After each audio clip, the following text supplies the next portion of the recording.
down here at the Meyerhoff, I'm glad to interview Laura Weber, who is the Associate Conductor for the Baltimore Symphony Orchestra.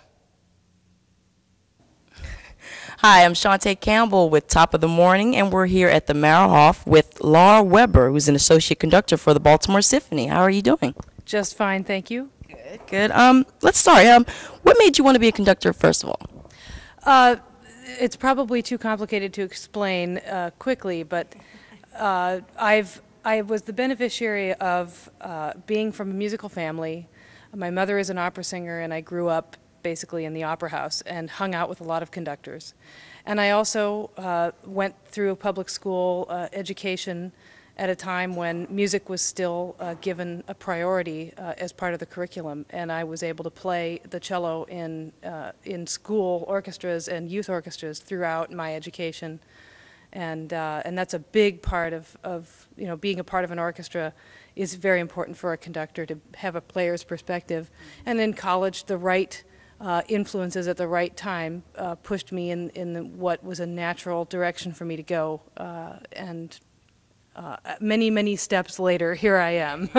So tell us, what's been your experience here in Baltimore? Baltimore is a wonderful city. I really love living in a big city that feels small in terms of little neighborhoods, wonderful, close-knit communities. The Baltimore Symphony Orchestra is a community itself.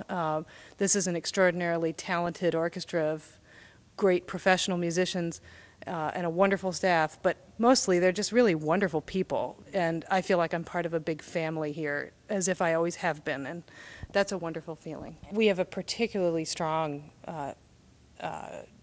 program for families, educational concerts that are, they're educational, quote unquote, but they're not educational in a classroom sense. They're obviously a lot of fun. And the whole point is that we want kids to leave pulling on their parents' arms going, oh my gosh, that was so much fun, we have to go back. Yeah. So and this orchestra, having done these programs with many orchestras around the country, the BSO has a really unusually strong commitment to this program, and they're really high quality programs for families and kids, and that's something that I do a lot of here. Speaking of family, it's to my common understanding that you have a new little girl. I do. Her name's Elsa, and she's 9 months old. All right, well, can you tell us a little bit about how it's, a job to juggle both your career and a new mother? Of course, it's a juggling act, and frankly, I'm figuring it out as I go along.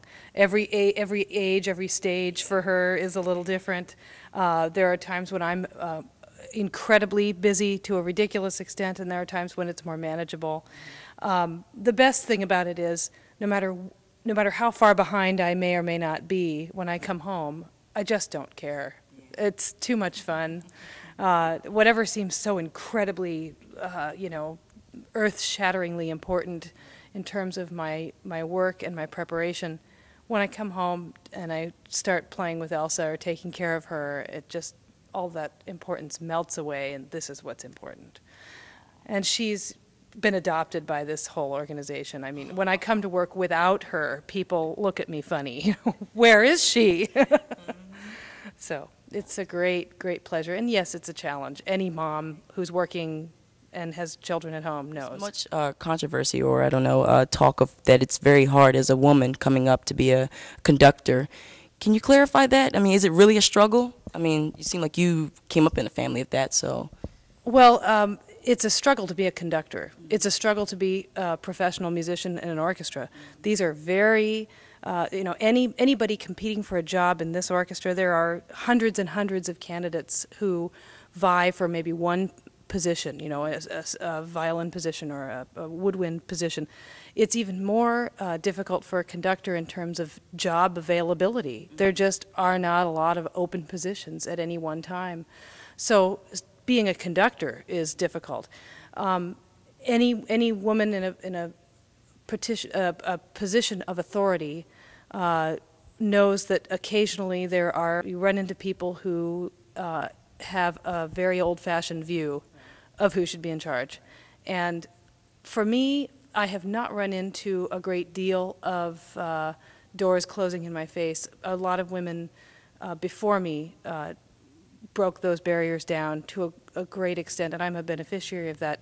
I'm not saying that there isn't some prejudice out there, but if it is not an issue for me, hopefully it is not an issue for others. To be working with an up-and-coming orchestra that's interested in getting better and going places and drawing new audiences, and I'd like for that to be in a place that's really good for my family. And there is no current working model in my profession for those two things, but we're figuring it out as we go along, and I'm enjoying the process.